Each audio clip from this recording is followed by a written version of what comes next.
As the 2010 farming season was drawing to a close, JIP stepped forward to provide an assortment of essential farm machinery, ranging from power tillers to seeders. The environmentally friendly nature of these implements, coupled with their immense potential for food security, has drawn the attention of some observers.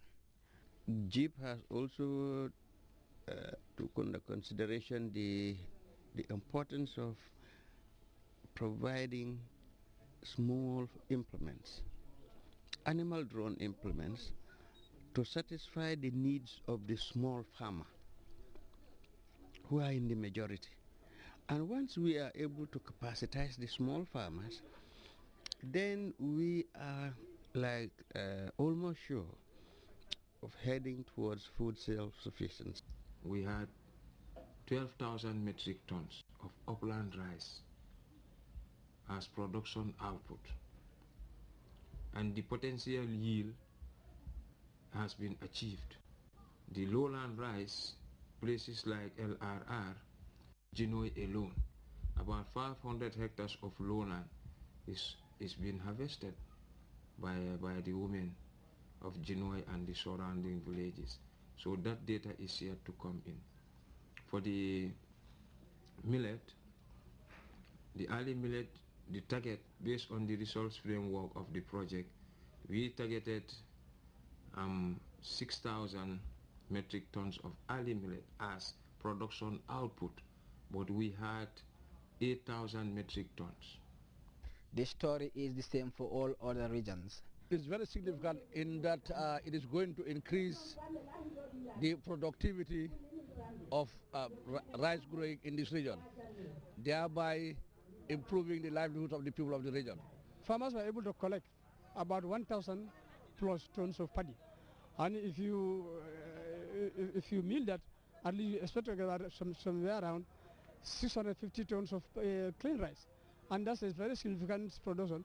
And at that time, these machines were not here. Farmers were using that statistical method and the implement they have. Now that with the coming of this one, we hope that the production could easily be doubled.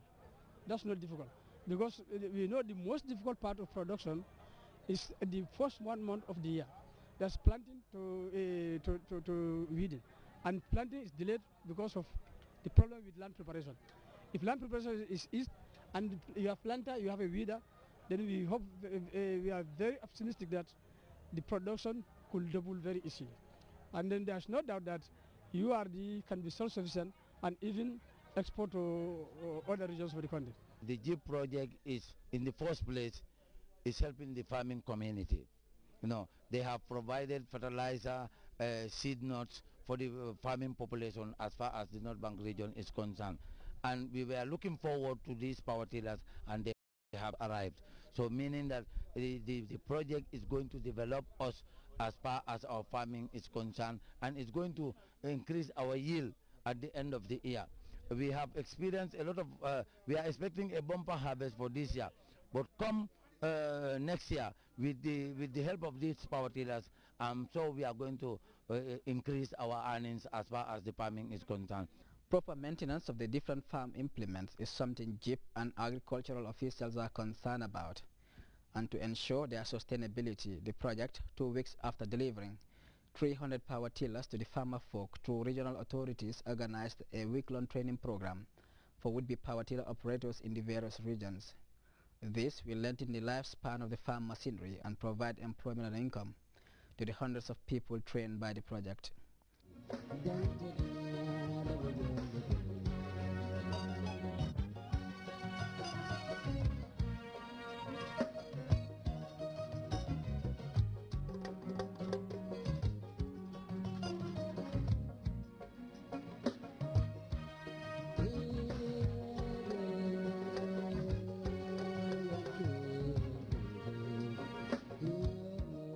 This training, is on the machineries. It's about the machineries that the JIP project distributed to, the intervention villages countrywide, which involves 300 power tillers, 367 seeders, 367 sign hoes, and 367 rice threshers.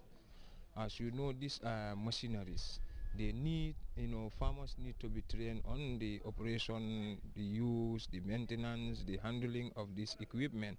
I mean, to enhance durability, and then, to achieve the purpose for which they were given, distributed to them. That is for land preparation and, to enhance agricultural production. The training is also funded by the JIP project, but being implemented by the Department of Agriculture through the Agricultural Engineering Unit. One of the packages that's very important in this is the training, because most of our people, would not know how to operate these power tillers when they are not trained. Because you have to be trained to know when it is a lowland, how do you work on it? When it's a highland, how do you work on? When it is muddy, all that you can only know that out of training.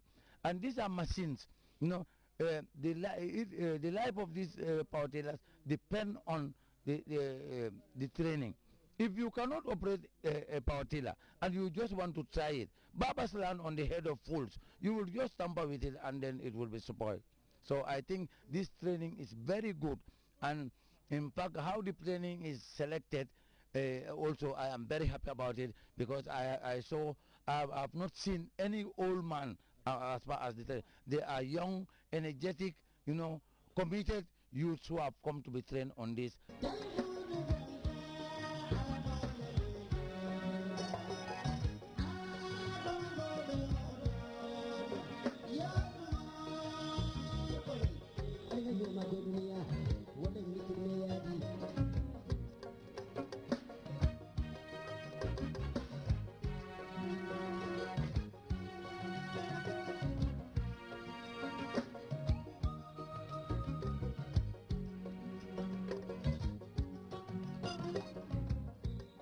One area JIP intends to venture into is the operation of seed stores, though some have been in existence for ages. A good number of them, like this one in Jara Sankuya, will be rehabilitated. 3 seed multiplication centers are to be constructed as well. The seed stores, that is the second component of the project, which is to improve seed storage facilities. Food security, it starts somewhere. It must start somewhere. Agricultural production and productivity starts with seed. So if there is no sustainable means of making sure that that seed is available, accessible and affordable to our average Gambian farmers, then let's forget about food security. And in that area, JIP has already intervened, remarkably. Farmers in the Gambia are really elated about the JIP intervention.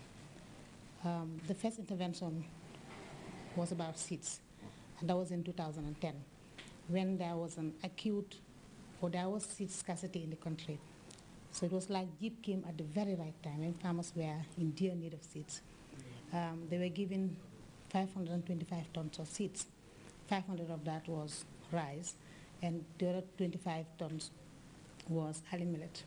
JIP, initially designed to enhance agricultural production and productivity in the wake of the 2008 food crisis, has established itself as a household name in the country's agricultural landscape. The anti-hunger project, funded by the European Union with the World Bank as a conduit, constructed and renovated 23 seed stores in the various regions of the country. The €5.3 million intervention rolled out a civil works component to address the many bottlenecks that are synonymous with seed storage across the Gambia. Jibla lodula sate kono jang. Lodula le miyalon ko isa kontita bannola akumayata bakele. Kadu folo ni ajube.